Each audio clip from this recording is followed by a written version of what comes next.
Hey guys, my name is Grant and I'm an architect in Port Elizabeth, and I'd like to just share a little bit of my story with you.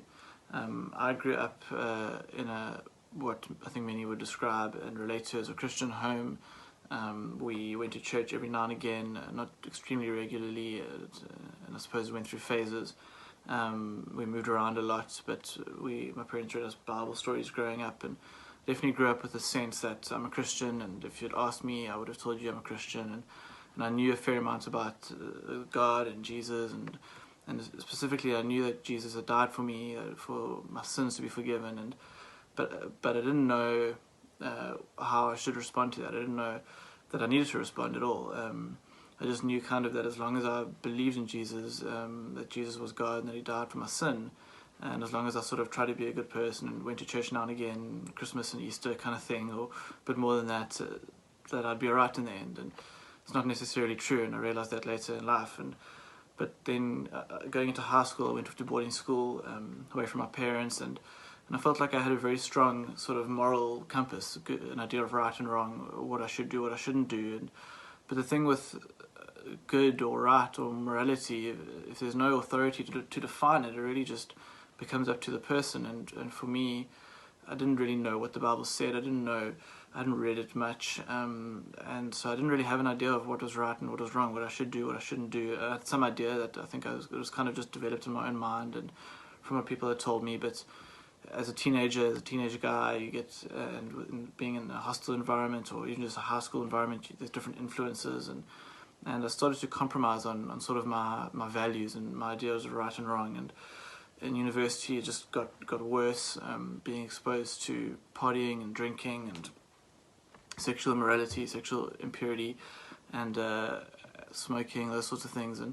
And really, there's more and more things I just wanted to do that I knew were wrong, and I started to sort of just shift the goalposts for myself, and change what was right and wrong for myself, and I could feel my life was sort of slipping away from me.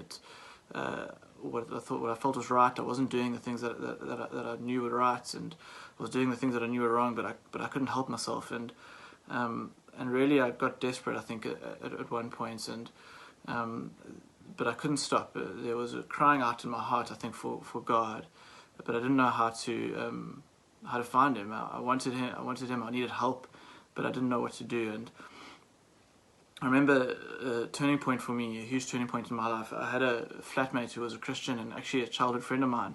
And we ended up staying together at university, and he ended up sitting me down one day and just saying, Brew, you're not actually a Christian. You say you're a Christian, but the way that you're living it doesn't look like you're a Christian, and you're lukewarm.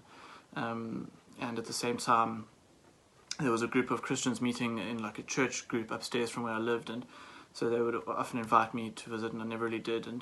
But when my flatmate told me, "You're lukewarm," my response was, "Man, what are you talking about?" John 3:16, Jesus says, "Whoever believes in me shall not perish but have eternal life." And for me, it was like, well, I believe in Jesus, I'm going to heaven. And he said, no, you don't get it. You're lukewarm. And in Revelation, Jesus says you either need to be hot or you need to be cold. But if you're lukewarm, I'm going to spit you out of my mouth. And I heard that, and I just remember going, man, I need to sort myself out. I need to change my life. And I was lukewarm. He was right. And so the first thing I did, I went to the first place, or the only place I knew where there was Christians gathering, and it was upstairs. And I remember barging in. Well, I don't actually remember that well. They told me that this happened. That I barged in, and when in the middle of one of their meetings, and I just said, I need God, and I got baptized soon after that, and which was incredible.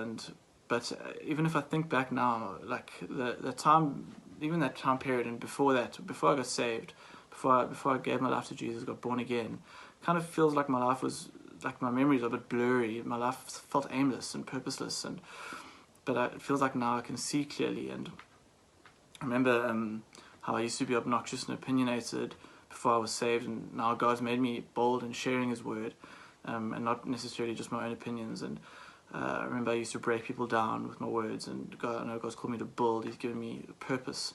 I was lost, and He gave me a purpose. And I think the most frustrating thing for me was going to church growing up, and no one ever telling me, you need to be born again, you need to make a commitment, you need to respond to the fact that Jesus died for your sin. And so that's what I really want to share, man. What somebody shared with me is you need to be born again. And I'm so glad that God put people in my life who would speak the uncompromised truth to me, and tell me what I needed to hear. And so I hope this encourages you, and I hope if you're in the place that I was in, that you'd respond to the fact that Jesus has died for you, and that He wants to renew you, and He wants to save you from your sin. Yeah, cool.